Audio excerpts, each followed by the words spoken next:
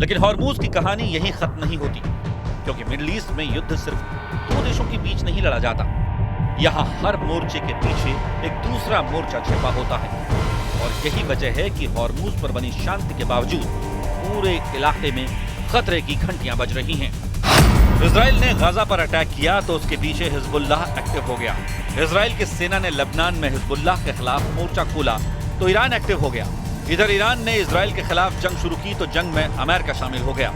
Iran के खिलाफ America और इजराइल का ऑपरेशन शुरू हुआ तो यमन में हूथी और इराक से PMF लड़ाकों ने खाड़ी में अमेरिकी बेस को निशाना बनाना शुरू कर दिया। इजराइल और हिजबुल्लाह के बीच भले ही बड़े हमले थमे हुए दिखाई दे रहे हैं, लेकिन दक्षिणी लेबनान में तनाव पूरी तरह खत्म नहीं हुआ है। लेबनान में इजराइल के बनाए सिक्योरिटी जोन में IDF की सेना पूरी तरह से एक्टिव है। इजराइल के सैन्य ठिकाने अभी भी अलर्ट मोड पर हैं, और अगर यहाँ कोई फिर से बड़ा धमाका होता है तो उसका असर सिर्फ बेरूत तक सीमित नहीं रहेगा। तेहरान से लेकर तेल अवीव तक पूरी दुनिया फिर से बदल सकती है।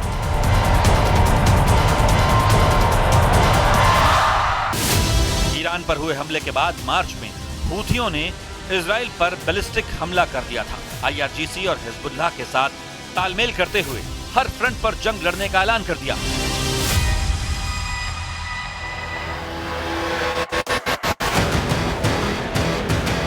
इस बीच एक और खिलाड़ी पूरे हालात पर बारीकी से नजर बनाए हुए है, और वो है चीन।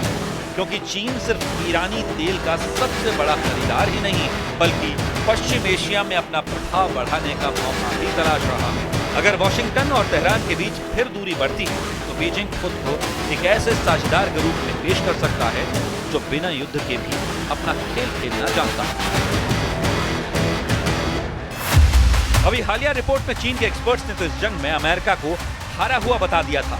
चीन ने दावा किया कि अगर युद्ध के बाद भी ईरान की सत्ता बची हुई है, अगर उसके प्रॉक्सी अभी भी एक्टिव है और आखिर में अमेरिका को ही समझौता करना पड़ा, तो क्या ट्रंप अपना मकसद हासिल नहीं कर पाए? और क्या ये अमेरिका की सबसे बड़ी हार में से एक है?